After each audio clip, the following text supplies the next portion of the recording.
Hey, what's up, everybody? Welcome back to my channel, Finding Yourself Again, where we focus on hope, healing, and recovery from narcissistic abuse or toxic abuse. The ultimate goal is to establish self-love, healthy relationships, and ultimately find yourself. My name's Don Trey. I'm a survivor of toxic abuse from a narcissist/borderline, and if you find these videos to be helpful, I ask that you consider subscribing, liking, sharing, and watching any of my content on my channel that may be helpful to you or others. I ain't gonna hold y'all up, so with that being said, let's get into today's video. Alright, y'all, so today's video, I wanted to talk about my healing journey, right? I wanted to talk about my trauma and my healing journey, what it looked like, the things I went through, some key points and stuff like that. So yeah, I got like a couple notes right here, but I didn't really take as much notes as I normally take for the videos. I've been trying something a little different where I've been taking like less notes and just really trying to talk from knowledge, because really I know all of this stuff. The only reason I take notes is so I can have a like a good format for everything and to make sure that I don't miss anything, you know what I'm saying? But this is more like a personal story, so I can really just go more off of key points, and I could like expand on those. So before we get started in the video, man, I just want to show y'all my drip. I just want to show y'all my pants real quick. Know how I'm coming, man. I just wanted to drip out a little bit. Nothing too major. To be honest with you, I don't personally care that much about material shit. Like I've had material stuff. I like material stuff, like name brand stuff and all that type of shit, but I'm not like, I don't need to have that shit. You know what I mean? Like I'm perfectly fine in a regular car, perfectly fine with regular clothes, like I don't need to have anything like that.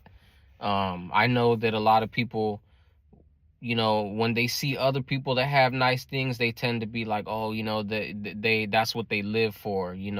Not everybody necessarily lives for those things, you know what I mean? But just because they have them, because they like them, or they're interested in that, or that's something that they enjoy spending their money on, then that's them. So sorry for the little explanation as to why I got some drippy pants on or whatever, but it's just really just to style out a little bit, add a little bit of swag to my appearance.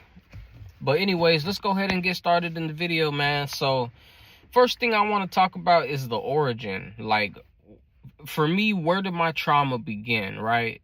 And like, as I go through my story, I want you to think about your story and your origins, and just really think back about, like, what are the significant life events that happen in your life that may have caused you distress and trauma and altered your future.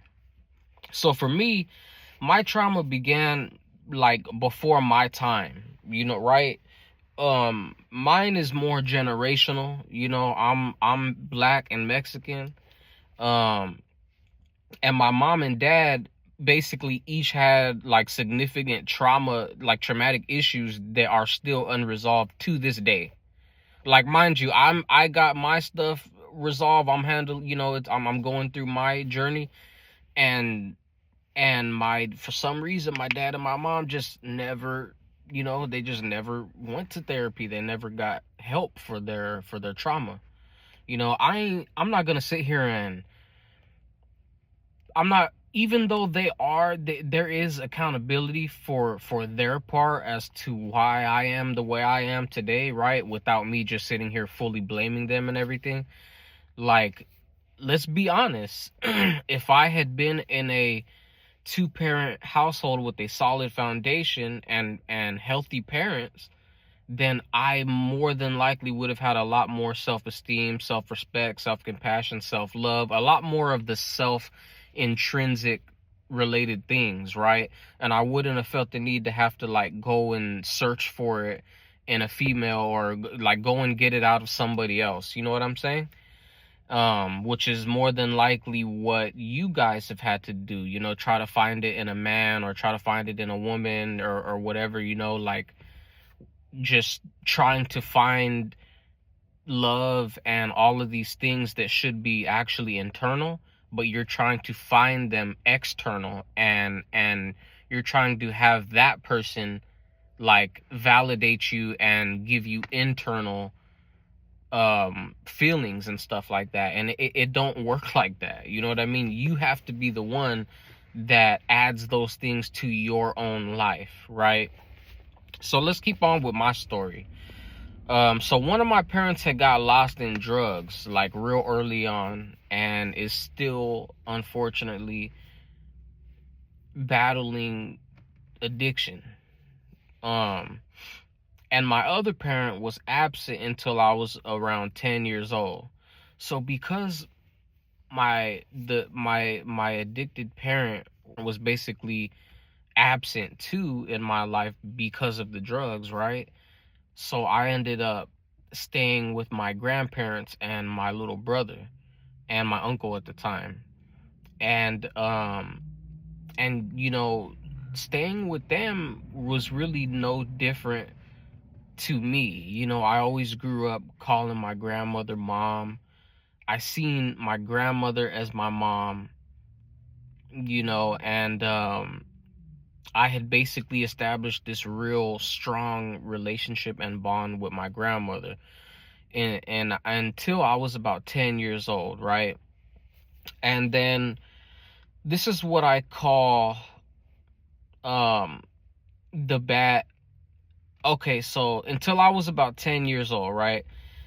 And then I went on a summer vacation to visit my absent parents. So the one that I didn't really know ever really, right?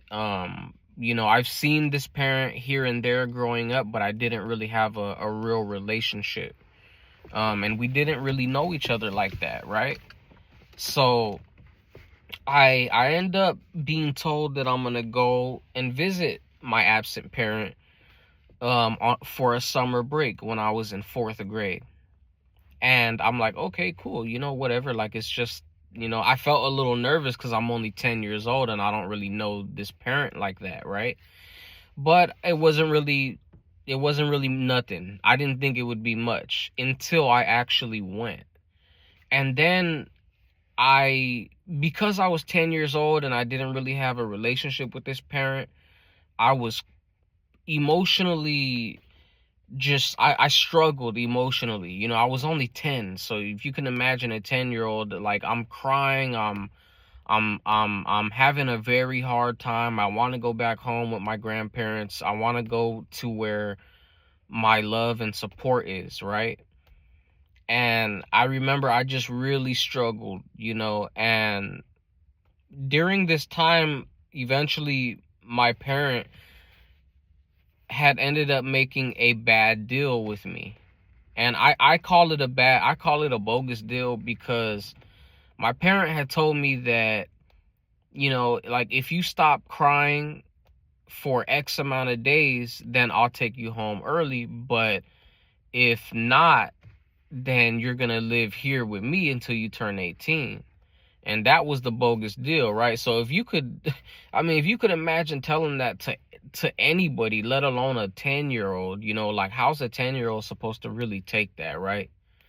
So as you could imagine, I tried my best not to cry, and I still did cry. However, I cried alone, and I cried hidden with no support. You know, I didn't have no support. I didn't have a cell phone, you know what I mean? Like, I was just struggling. Or maybe I did have I can't remember if I did or not. I don't think I did, though. But because I was only in 4th grade at the time. But But yeah, you know, I just really struggled, and eventually the day came where I was supposed to go home early back to my grandparents. And when I had brought it up, I was told that I had broke my side of the deal by crying, and that I would have to live there until I turned 18. For me, I think that was my first traumatic event that played a significant role on me, because it wasn't like it wasn't like the trauma that was kind of passive and not necessarily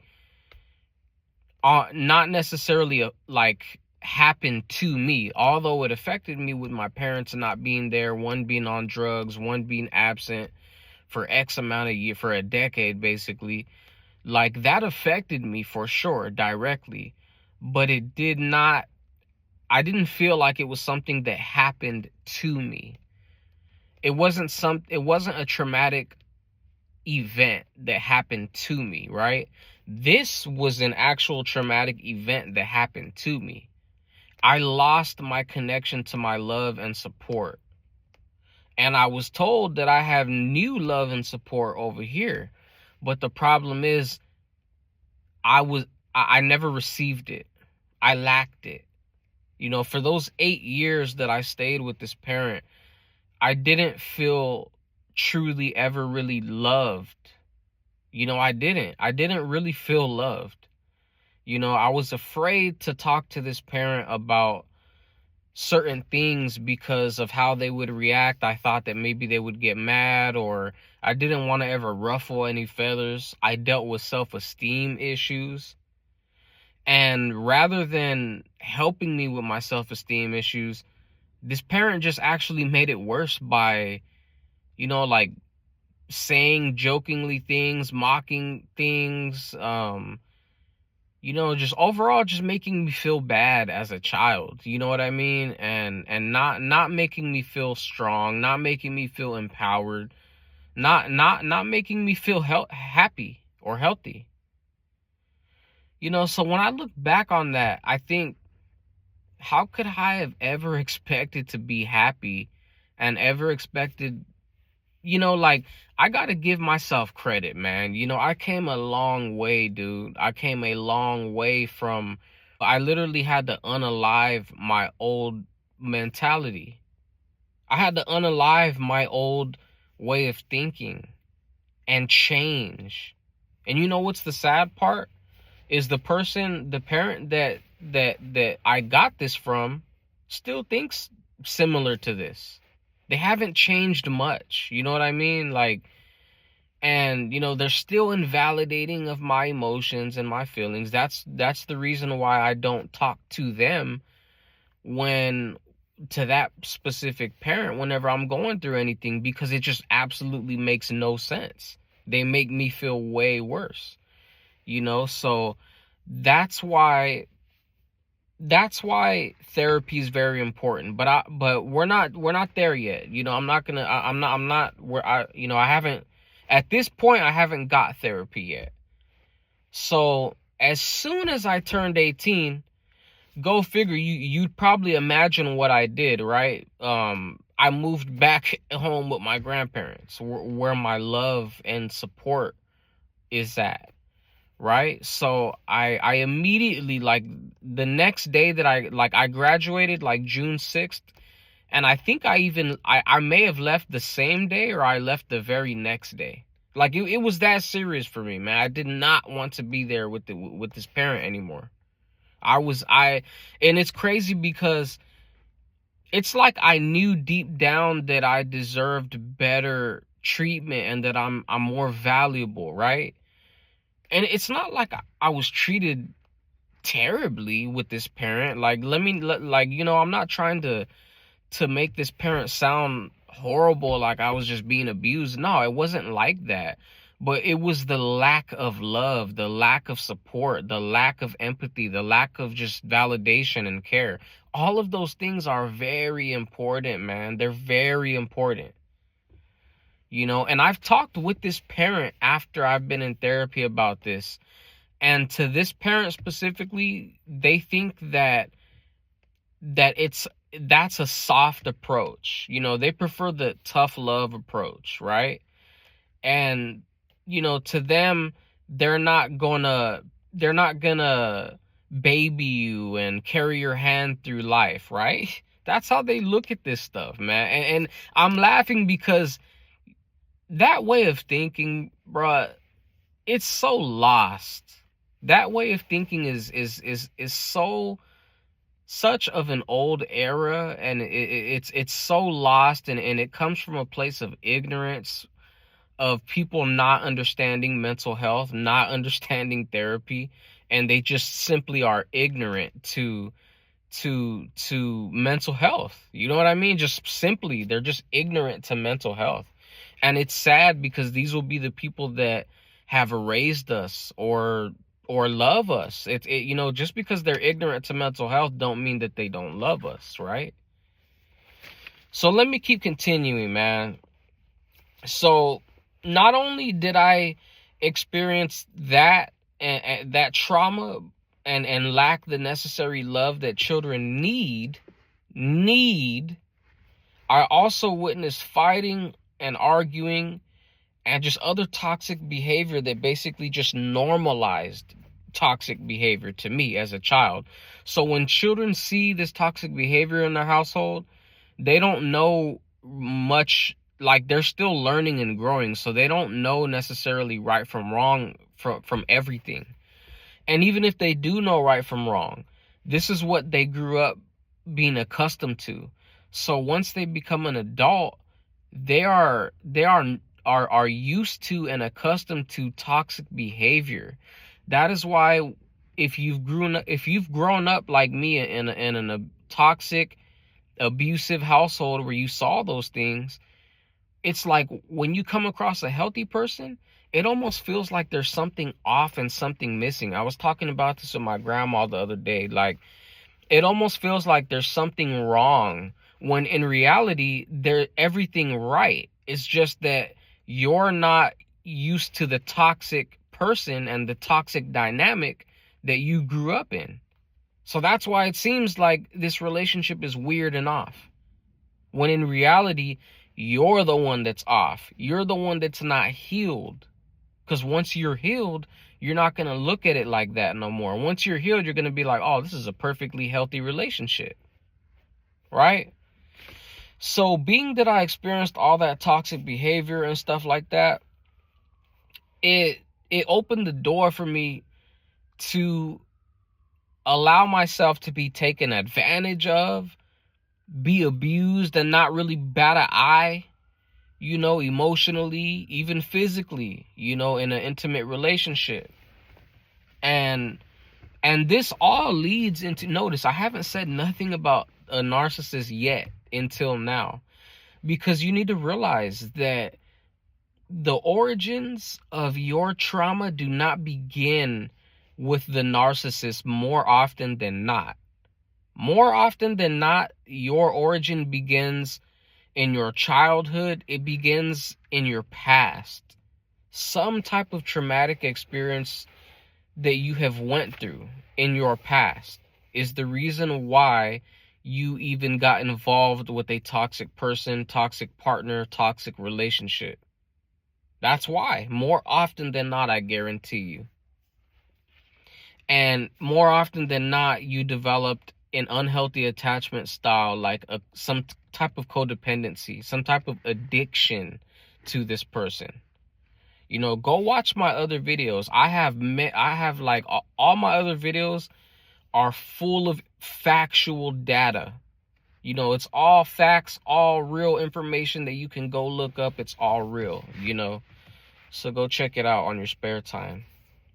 For me, I ended up getting involved in like, honestly, now that I think about it, a series of toxic relationships. They just really weren't committed until I got in one in about 2017 or 2018, when I had got with my partner, my toxic partner at the time, and I stayed in that relationship for 5 years. Go check out my video of my toxic relationship, and you'll it's a breakdown. Like, it's a full breakdown. I'm not gonna just go through the whole breakdown in detail here because this video is already like 20 minutes. But basically, I ended up getting in a toxic relationship, lasted for 5 years, and I was repeatedly abused physically, emotionally, and mentally. I was scarred, and I wanted to say that had I never went through the trauma in my past, I may have been able to pick up on certain things that would have protected me in this traumatic relationship, or any like moving forward. If I had a healthy upbringing, I probably would have had a better chance at not falling into abuse, to be honest, just like most of you. But the reality is, that wasn't it for me, and I was abused, and more than likely it was a byproduct of my upbringing or my trauma or my past experiences. But I don't just let that win, I don't let that beat me. I went to therapy immediately after my bad relationship and shit, and I got real help. I learned coping skills, everything that I have been showing y'all in my videos. I practice everything that I tell you guys in my videos. I don't just say shit for no reason. Like, it's stuff that I actually use and I think is useful. So I think that the relationship for me ending was a significant breaking point. I had these moments where I call them hands and knees moments. And it's basically just where I was broken down mentally, physically, emotionally, like in every way. And it's crazy because I was missing the drug. I was missing the narcissistic mask. I was missing a fake person. Something, it's like an illusion, that wasn't real. I was missing an idea of something that could have been. And for most of you, that's what it is too, unfortunately. So I think because it was such a crucial, crushing experience that I went through, I told myself at this point, I have to do therapy. Like, I'm doing it for sure. It was already something that I wanted to do and I was interested in. And it was something that honestly I had already needed from my past to work on some things, healing some things like my inner child and stuff like that. So, and you know what's crazy? After I broke up with my toxic partner, she actually, like, somehow she signed me up for free therapy.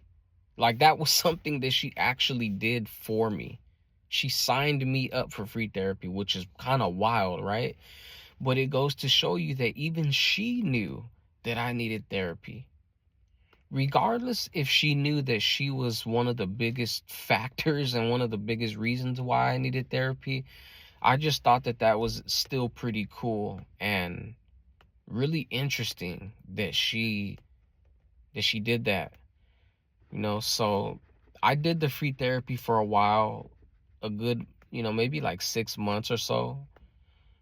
And then I had ended up moving out of our old apartment where we once shared, and I moved into my own room where I was renting from somebody. I had got a new job, and thankfully the person that I had worked with had a room that I was able to rent from. So I rented a room for her. It didn't end up working out in the end. She ended up turning out to be like have narcissistic tendencies too. But it's crazy though because after like once I got that new job, I got good insurance through Kaiser. And then I was able to use something called Ruler, where I basically was able to like choose a specific therapist, you know. So I, you know, me, like I, at this point, I already knew all my research. I did tons of research. I've read, I've listened, I've watched many videos, you know, so I knew pretty much what to look for in a therapist, you know. And primarily, you know, I'm looking for things like trauma, abuse, even like domestic abuse, EMDR, therapy, DBT, CBT skill, just, you know, all type of different things, and especially people that specialize in narcissistic abuse. Although with my plan and my income at the time, it's not like I could really afford, you know, the most helpful therapist, but I still was able to get a very helpful therapist. Now, what I mean by that is like I wasn't able to choose a specific therapist that I would like 100% be compatible with, right? But I was still compatible with the therapist that I chose through Ruler. And I think it's pretty important to find a therapist that you're compatible with, and that one that makes you feel heard and validated and not judged for whatever you say, you know, your thoughts and opinions. You know, it's not their job to judge you, you know, it's their job to give you tools and help you and validate you and be there for you, you know. And I had all of that. I had all of that with my old therapist, you know. Her name was Veronica, and I still appreciate her to this day, you know. I know I wouldn't say that we were 100% compatible, but I would say we were a good like 80 to 90% compatible, which is good for me. I mean, that's good numbers for me, you know. So, and I stayed with her for over a year. I think about like a year and a half I stayed with her, and it was really good. I learned a lot about myself, and she really helped me like in the healing process, you know. And I was really I was sad to let her go, you know, because I have came from a place in life of never ever really having healthy relationships. I mean, I can guarantee you that I can count my healthy relationships on one hand. Like for sure I can. You know, so I came from a place of never having healthy relationships. So now that I had a healthy relationship, it was so hard for me to let her go, man. And you know, and it was emotional for me to actually let her go, you know. So you know, but at the end of the day, I needed it. um I'm in a much better place now, you know. I had got psychiatry and prescribed medicine for my anxiety and my depression, and it's worked, you know. I've taken it as as I'm supposed to, you know. I've taken classes, AA classes, meetings. I don't do them anymore as of right now, but I'm going to start again soon. I just got to find somewhere where I feel comfortable. But yeah, you know, I've been through a lot in my life, and that's my trauma and my healing journey. You know, the thing about healing, I thought that once you're healed, you would just be healed, and it's like you have this armor that never can be cracked, you know. I'm gonna tell you right now, bro, like that's not what being healed is, and that's not what being healed looks like. Like, just because you're healed don't mean that shit is never gonna happen to you. Shit's still gonna happen. Life is still gonna happen. You're still gonna have hard moments, sad days, mad days, happy days. Life is not gonna stop lifing, bro. Like, it's not gonna stop being life. And that's something that you need to understand about life. That's the beauty of life. It's good, it's bad, the ugly, and everything, you know. So I think once you acknowledge that life is going to be life, and it's going to be unpredictable and uncertain, and the best thing that you can do is prepare yourself emotionally, financially, physically, mentally, spiritually. Prepare yourself for life. That way, when life inevitably hits, meaning it's going to hit regardless, when life hits, you will be prepared, and you'll be in a much better stance, a much better position in life to deal with it when it definitely hits, right? Also, for me and for you and for every other human being on earth, healing is not straight up. It's gonna look like this. It's gonna be all over the place at times. You know, it's not just one way of healing, and it's not straightforward. There's obstacles. You're gonna feel like, you may feel bad some days. That's okay. Acknowledge that. Accept it. Accept feeling bad, without using any unhealthy coping skills like drugs or substance abuse, alcohol or something like that. Deal with your emotions in a healthy way. You can check out my emotional intelligence video, and that's all about dealing with emotions in a healthy way.